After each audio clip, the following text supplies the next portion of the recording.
Hi folks, video today on the series I've been doing, Pieces of My Life, and this is poetry. If I use my accent I'd probably say poetry, and so I'm going to try and be a little bit posher and say poetry. Poetry. A little bit of poetry before we start.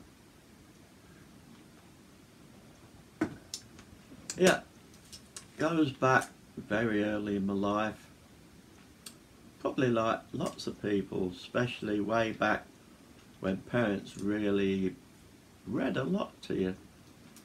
A lot was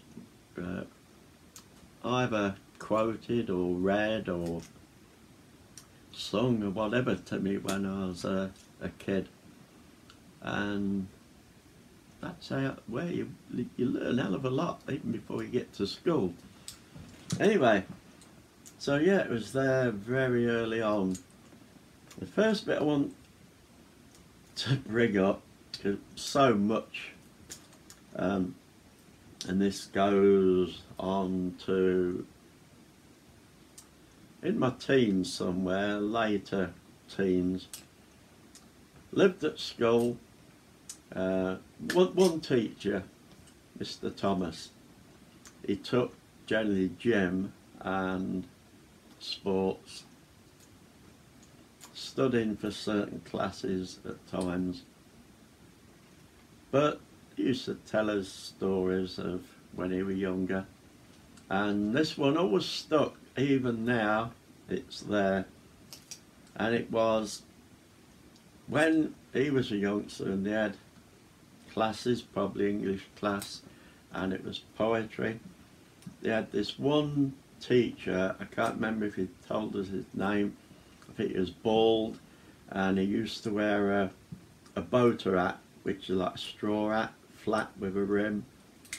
You see it generally in the UK, boat races, that sort of thing.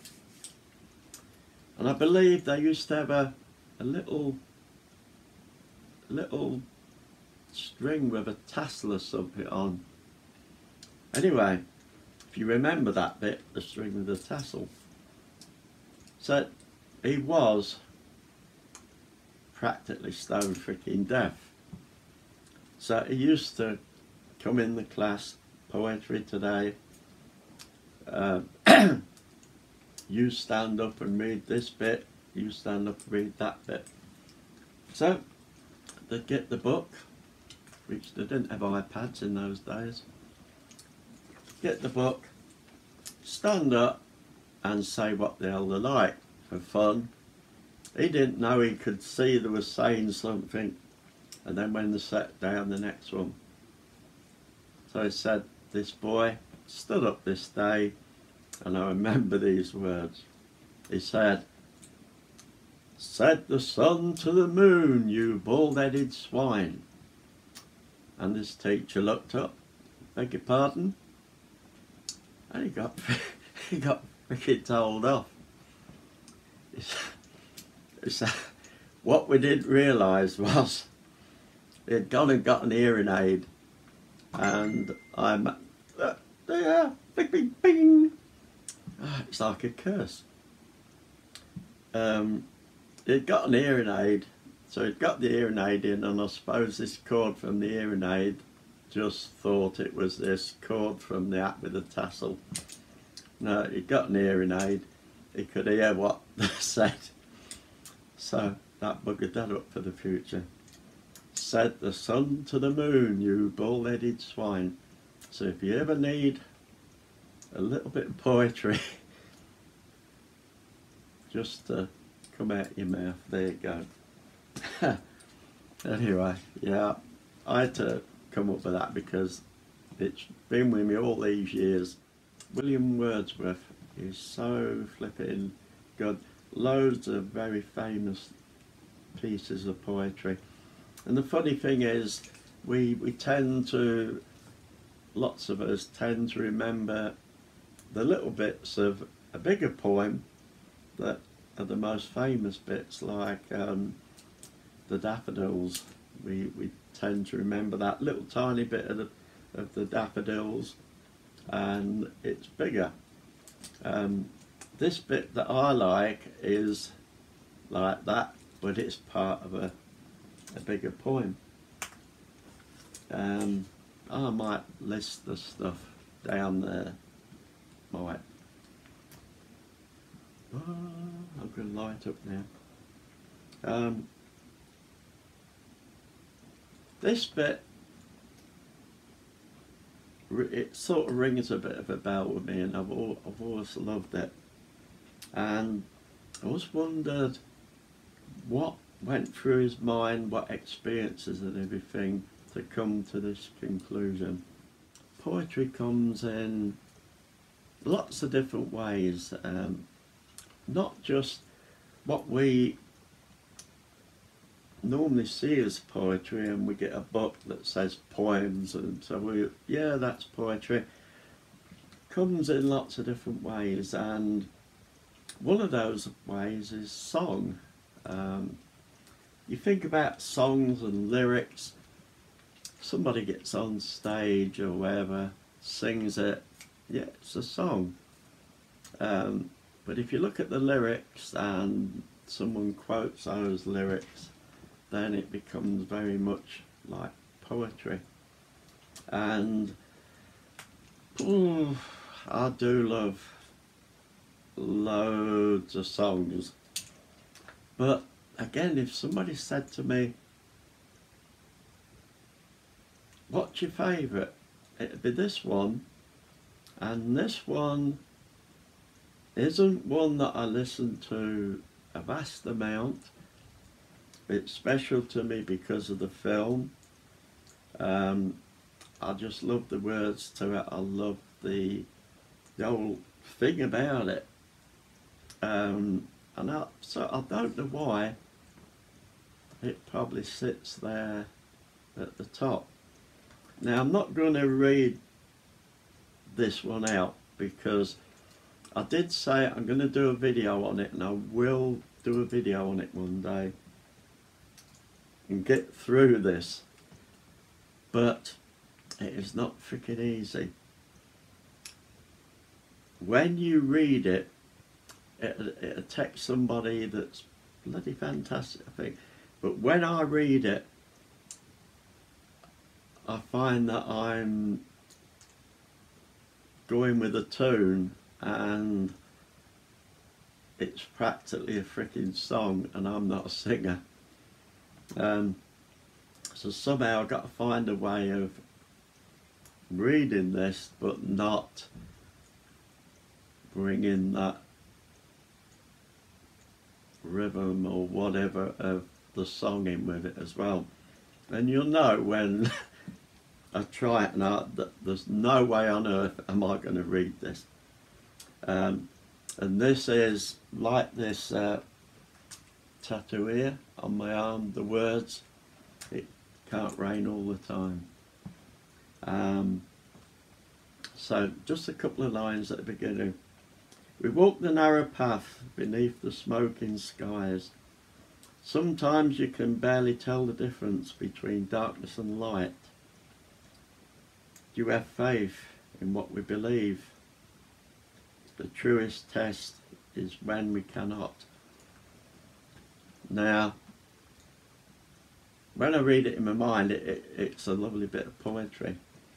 But if I try and read it out, I end up nearly singing the flipping thing, because the tune is there in your mind.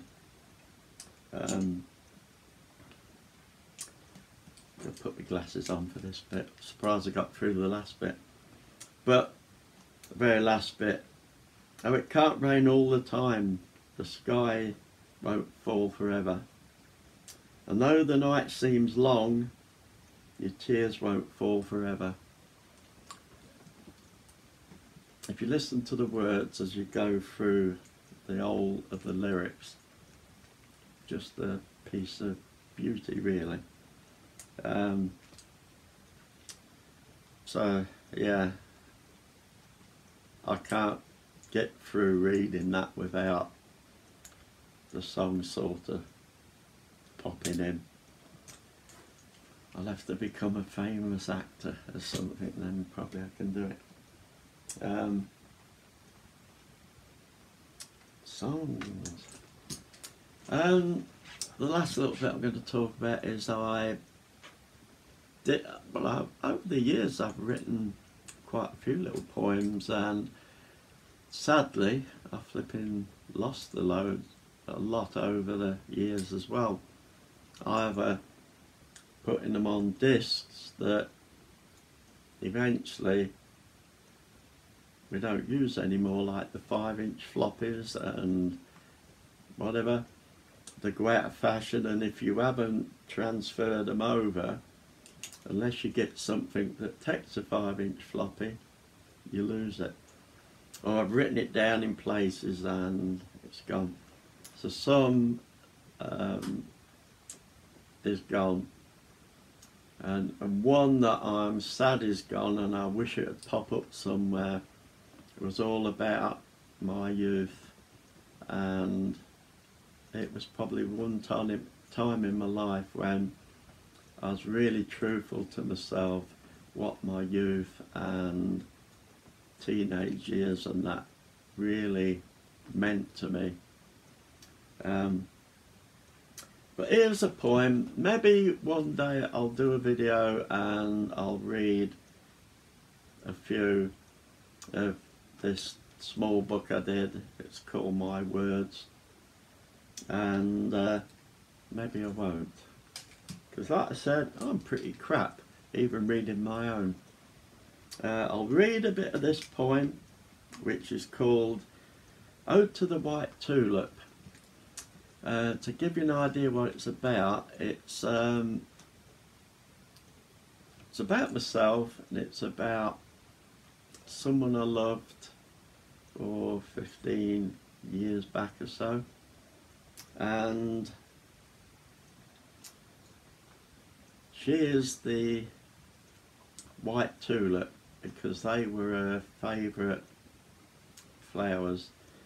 I'm the red poppy because that's my very favourite flower. And this really was looking at what if there ever comes a day when, in a sense, you fade away. How will I know you're there?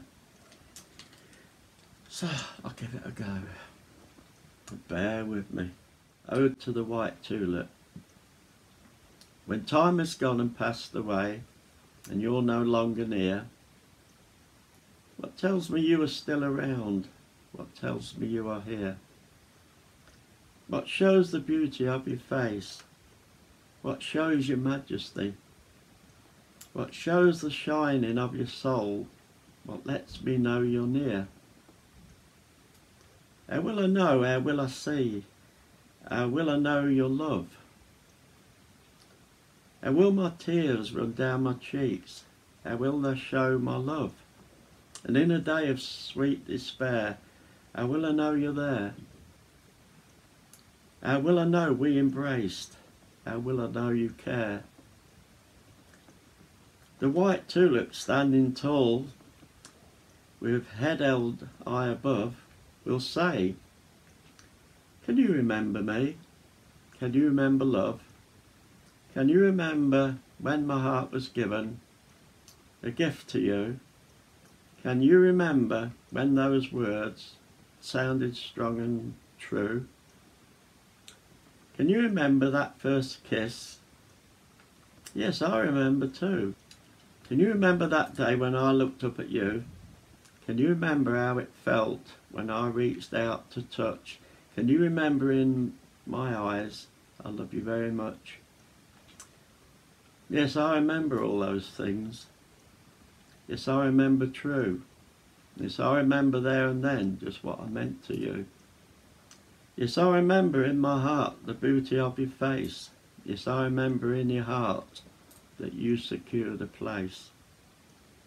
Yes, I remember the tulip white, beautiful and true. Whene'er I see that majesty, my heart goes out to you. Eternal as the love that binds, its beauty cannot fade. It's buried within my heart in the mansions that you made. So, yeah, that's one of mine. Read pretty freaking badly. Doesn't help having it on a freaking iPad that keeps shunting and you got to shunt it back. So I'm very sorry for the little stuttery bits in the middle while I found my line again. But yeah, poetry, pieces of my life. Special to me, special to lots of you. So I hope it's an eternal thing, because it brings a lot of happiness, joy, sadness. So folks, I'm off. Definitely not going to get a freaking job on radio, am I, reading freaking poetry? That will be the flipping day.